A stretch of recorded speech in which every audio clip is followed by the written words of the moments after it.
बाहरियों के सामने हम लोग नहीं झुकेंगे। उनका सामाजिक बहिष्कार आप करेंगे, उनके यहाँ कोई खाना बनाने नहीं जाएगा, उनके यहाँ कोई दाई का काम करने नहीं जाएगा, तभी तो उनको समझ में आएगा कि हम बहिष्कृत हो रहे हैं। हम तो रद्दी की टोकरी में रखते हैं, ये अपने ही बनाए गए कानूनों को रद्दी की टोकरी में रखते हैं। लेकिन जब आप जाएंगे रोड पे, आप जब जाएंगे अपने हक और अधिकारों को मांगने के लिए, तो आपके ऊपर फर्जी केस लगने के लिए और सिर्फ गरीबों के लिए है।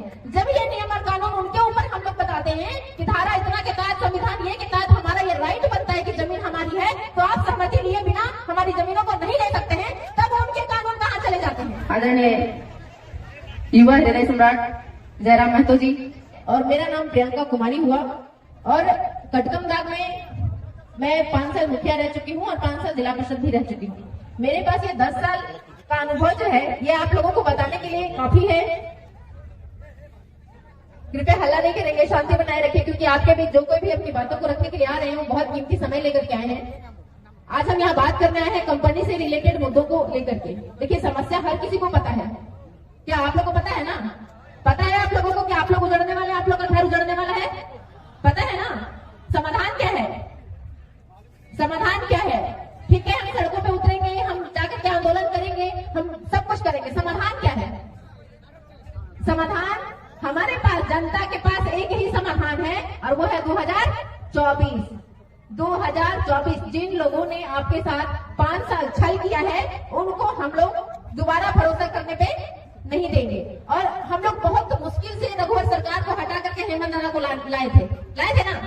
क्या किया? आज यहाँ एनटीपीसी ऐसे ऐसे कार्य कर रही है। आप लोगों को जानकारी होगा कि जितना भी कंपनी से रिलेटेड नियम और कानून है वो सारे नियम और कानून सिर्फ ग्रामीणों के लिए और सिर्फ गरीबों के लिए है।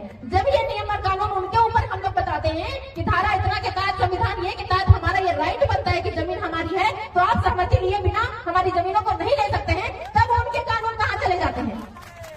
तब उनके लिए भी तो कानून बना हुआ है ना, बना हुआ है कि नहीं?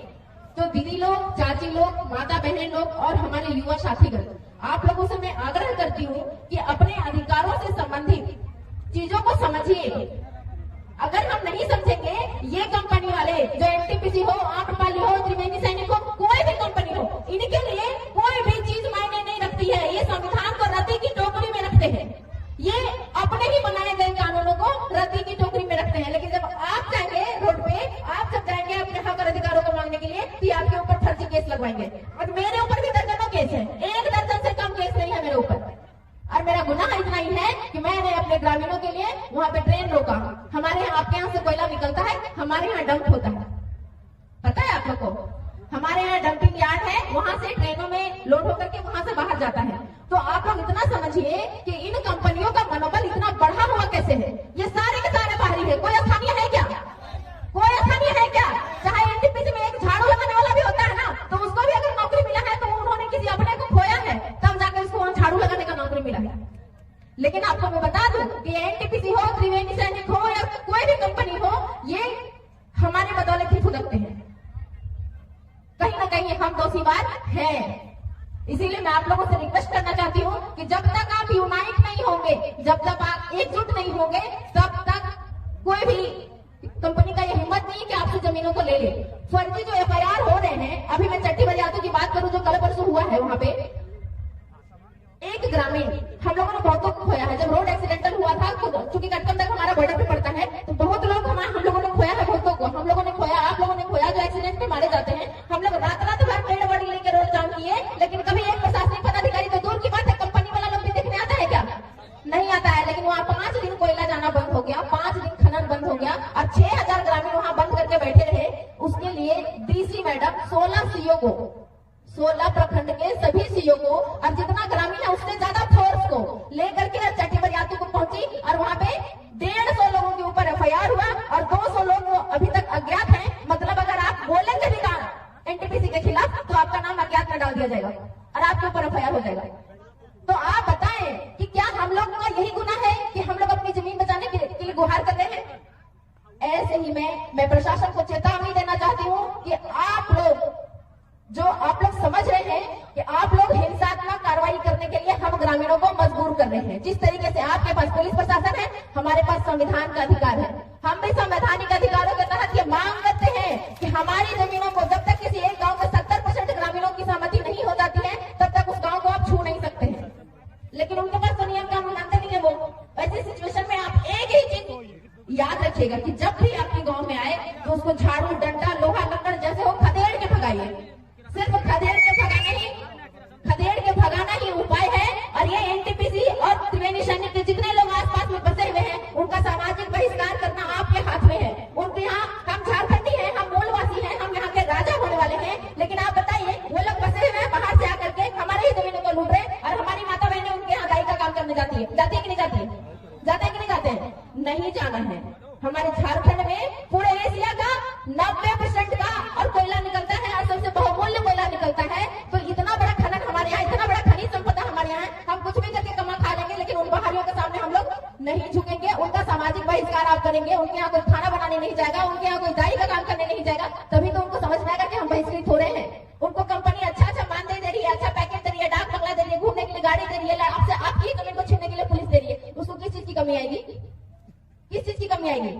आप युवाओं से मैं कहना चाहती हूँ कि झारखंड की सरकार है, जो हेमंत सरकार है, वो ऐसे ही आपकी जिंदगी बर्बाद कर रही है। 5 साल एक भी नियुक्ति इन्होंने सही सलामत नहीं निकाला।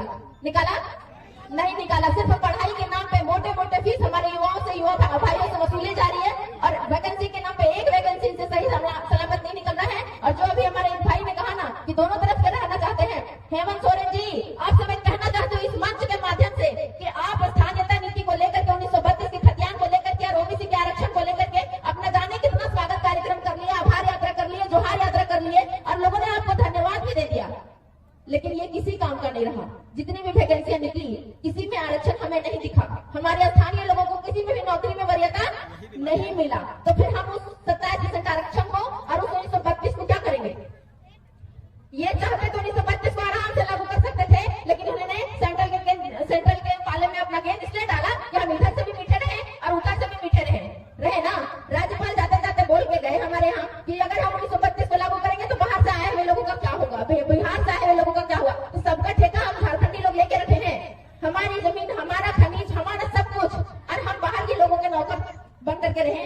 ये स्थिति कोई और नहीं पैदा किया है, हमारे झारखंड सरकार ने पैदा किया है। और कुछ ऐसे जनप्रतिनिधि भी हैं जो जनता के सामने आते हैं कि हम आपके हैं और उधर जाकर के कंपनी के सामने कहते हैं कि हमने जाके जनता को समझाया, आप हमारा परसेंटेज बढ़ाओ।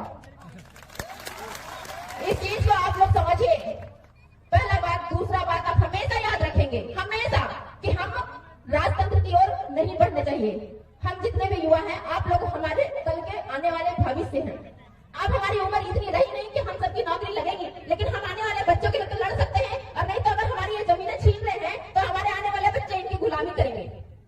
इनके यहाँ झाड़ू पोछा का काम करना होगा उनको, तो आप अपने लिए ना सही अपने बच्चों के लिए लड़िए और उनके लिए लड़िए। और हेमंत सरकार को ये चुनौती दीजिए, हर एक मंच से दीजिए, हर एक घर से दीजिए, हर एक दरवाजे से दीजिए उनको चुनौती कि 2024 आने वाला है। और आप देख लीजिए, अगर 1932 आधारित खतियान और स्थानीयता नीति में आपने सुधार नहीं किया तो 1932 में आप दूर दूर तक कहीं नजर नहीं आएंगे। और राजतंत्र का मतलब, मैं आप लोगों से, राजतंत्र का मेरा शब्द यूज करने का मतलब ये था कि एक बाप जो राजा बन गया है ना, हमारे बच्चे को समझे था कि नहीं? समझ रहे हैं? एक बाप राजा बन गए, फिर ओकर बेटा राजा बन गए, ओकर बाद फिर ओकर बेटा राजा बन गए, फिर ओकर बेटा राजा बन गए। मतलब जे भी राजा बनता सब ओकरे घर के, है ना? तो ये बाकी विधानसभा में भी आप देखिए, झारखंड में ये बहुत प्रचलन में है कि एक बार जब विधायक बना, फिर ओकर विधायक बना, फिर ओकर विधायक बना। तो ये चीज नहीं होना चाहिए। आप सभी युवागण हैं, सभी पढ़े लिखे हैं, इस चीज को तय करिए कि अगर एक बार जब विधायक बना और अगर जनता के उम्मीदों पे खड़ा नहीं उतरा तो दोबारा हम उसको मौका नहीं देंगे। यहाँ का स्थानीय विधायक बने और स्थानीय विधायक को भी 5 साल ही मौका दीजिए, चाहे उस जगह पे कोई रहे, ये रहे, वो रहे, आप खुद क्यों नहीं रहे? हम प्रजातंत्र में है, भारत एक प्रजातांत्रिक देश है और यहाँ पे समता का अधिकार सभी को है, समानता का अधिकार सभी को है। आप बताइए, अभी हजारीबाग व्यवहार न्यायालय में वैकेंसी निकला है, ठीक ना? अब वैकेंसी में क्या है? 65 वो सीट है जनरल के लिए, 65 वो। और जिसकी जनसंख्या यानी ओबीसी की जनसंख्या 55% से ऊपर है, उसके लिए मात्र 14-15 को है। तो आप सोच लीजिए कितना है। आप बात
नहीं सुननी, उनकी बात ही नहीं सुननी है। और 70% जब तक गांव वालों की सहमति ना हो तब तक आपको कोई बात नहीं करनी। तीसरी बात कि आए दिन एनटीपीसी जो है मच्छरदानी बांटेगी, कंबल बांटेगी, हेल्थ चेकअप बांटेगी और वो सब कर करके आपके अंगूठे के निशान लेती है और जाकर के ग्राम सभा के प्रोसीडिंग में वो चिपकाती है और सरकार को ये बताने का कोशिश करती है कि देखिए गांव वालों ने ग्राम सभा के माध्यम से हमको सहमति दिया है, हम जमीन वहां ले लिए हैं।